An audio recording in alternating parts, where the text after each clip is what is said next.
Hello दोस्तों। तो आज मैं आपको दो बुढ़िया और कार्तिक स्नान की कहानी सुनाऊंगी। बहुत समय पहले एक गांव में बूढ़ी महिला रहती थी। वह बहुत ही धर्म पुण्य करती थी। एक बार कार्तिक का महीना आया तो बूढ़ी महिला ने अपने बेटे से कहा, मुझे कार्तिक नहाने हरिद्वार जाना है। बेटा बोला, माँ हरिद्वार में बहुत ठंड है, तुमसे इतनी ठंड सही नहीं जाएगी। माँ बोली, कार्तिक के महीने में गंगा स्नान से बहुत पुण्य मिलता है।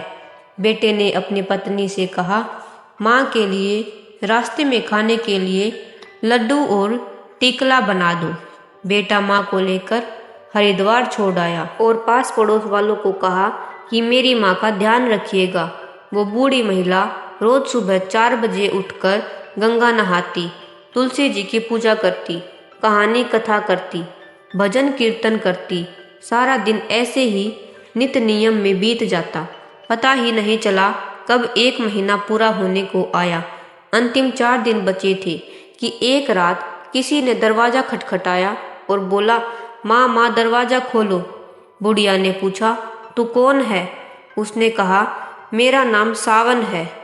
माँ मुझे बहुत भूख लगी है, कुछ खाने को दे दो। बूढ़ी अम्मा ने कहा, ये एक लड्डू टिकला लो, तुम खा लो।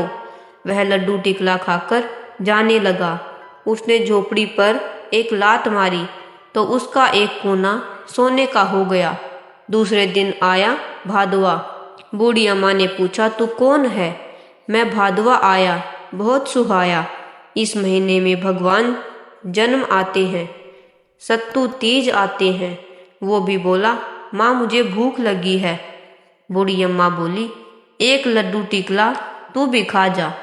उसने भी जाते समय लात मारी, आधी झोपड़ी सोने की हो गई। तीसरा दिन आया और आसोज। बुढ़िया बोली, तू कौन है? मैं आसोज। आसोज आया भी, बहुत सुहाता है। पितरों के दिन आते हैं, घर पर पितर आते हैं, दुर्गा पूजा आती है। वो बोला, माँ भूख लगी है। बूढ़ी अम्मा बोली, तू भी एक लड्डू खा ले। उसने भी एक लात मारी, 3 हिस्से झोपड़ी सोने की हो गई। चौथा दिन आया कार्तिक माह। दरवाजा खोलो। तू कौन है? मैं कार्तिक हूँ माता। बुढ़िया बोली, कार्तिक आया, मुझे सुहाया, तेरे लिए इतनी दूर से हरिद्वार आई हूँ। वो भी बोला, माँ भूख लगी है। बूढ़ी अम्मा ने कार्तिक को भी एक लड्डू और टिकला खाने को दिया। कार्तिक ने जाते समय उसे आशीर्वाद दिया और लात मारी तो पूरी झोपड़ी सोने की हो गई। अब बूढ़ी अम्मा का बेटा उसे लेने आया तो वहाँ सोने की झोपड़ी देखकर अड़ोसी पड़ोसी से पूछा, मैं यहाँ अपनी माँ को छोड़कर गया था, वो कहाँ गई? पड़ोसी बोली, इस झोपड़ी में तेरी माँ है। बेटे ने अंदर जाकर देखा तो माँ सुख से बैठी थी। जितना सोना बेटे ने उठा उसने बोरे में भर लिया और बाकी का ब्राह्मण भोजन और गरीबों में बांट दिया। बेटा जब अपने घर आया तो उसकी बहू ने देखा कि सासू जी इतना सोना बटोर कर लाई है और ईर्ष्या के मारे उसका पेट जलने लगा और अगले कार्तिक के आने का इंतजार करने लगी। जब फिर से कार्तिक नज़दीक आया तो अपनी माँ से कहा, माँ तुम भी हरिद्वार जाओ, मेरे लिए सोना बटोर कर लाओ। देखो तुम्हारी सास तो धार्मिक थी तो 1 महीना रह आई, मेरा वहाँ मन नहीं लगेगा। लेकिन बहू की जिद पर उसकी माँ तैयार हो गई।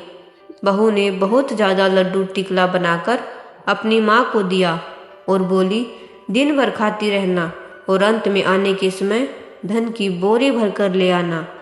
इस बार बेटा अपनी सास को लेकर हरिद्वार गया। पड़ोसी को बोला, पहले मैं अपनी माँ को लाया था, इस बार मैं अपनी सास को लाया हूँ, आप लोग इनका ध्यान रखिएगा। सुबह पड़ोस से औरतें आई तो सास को उठाने लगी तो वह बोली, मुझे ठंड लगती है तो मैं गंगा स्नान के लिए नहीं जाऊंगी। और वो सारा दिन रजाई ओढ़े पड़ी रहती। भूख लगने पर लड्डू टिकला खा लेती। इसी तरह पूरा महीना बीतने को आया। अंतिम 4 दिन बचे। रात को किसी ने दरवाज़ा खटखटाया और बोला, दरवाज़ा खोलो।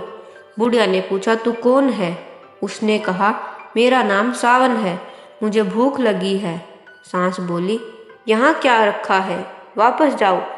सावन में 30 त्योहार आने पर सिर्फ खर्चे का काम है।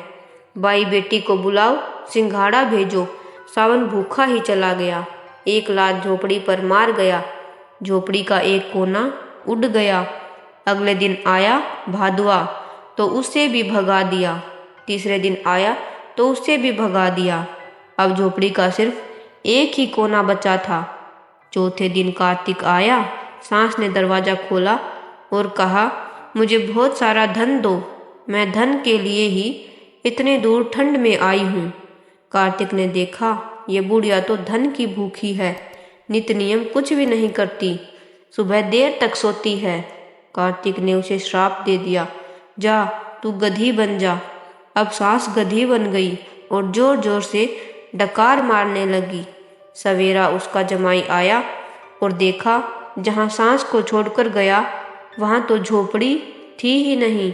उसने घबराते हुए पड़ोस से पूछा, भाई मेरी सास कहाँ है? तो वो लोग बोलने लगे कि कैसी बुढ़िया को लाए थे, पहले वाली तो अच्छी थी, नित नेम और पूजा पाठ करती थी, यह तो सारा दिन खाती और सोती थी।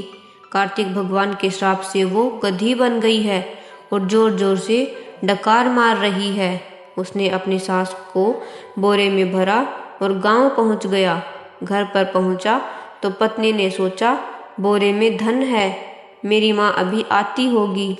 बहुत देर हो गई और माँ नहीं आई तो उसने अपने पति से पूछा, माँ कहाँ है? पति बोला, तुम्हारी माँ इस बोरे में है। ऐसा कहकर उसने सारी बात अपनी पत्नी को बताई। पत्नी ने पंडितों को बुलाया और पूछा, ये क्या हो गया? पंडितों ने कहा, तुम्हारी माँ को कार्तिक का दोष लगा है। अगर किसी नित्य नियम वाली औरत के नहाए हुए पानी से नहलाओ और नित्य नियम सुनाओ, तभी यह गधे से इंसान बनेगी।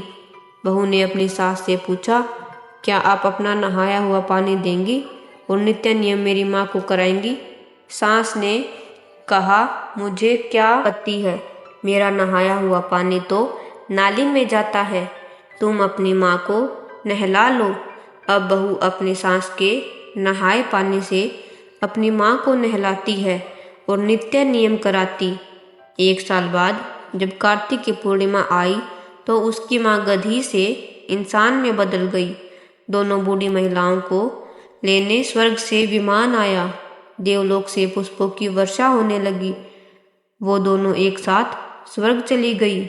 हे कार्तिक भगवान, धर्म की भूखी को जो भी दिया वो सबको देना, लेकिन धन की भूखी के जैसे किसी को मत देना। खोटी की खरी और अधूरी की पूरी करना। जय हो कार्तिक महाराज की। वीडियो अच्छी लगी हो तो लाइक करना और चैनल को सब्सक्राइब करना ना भूलें।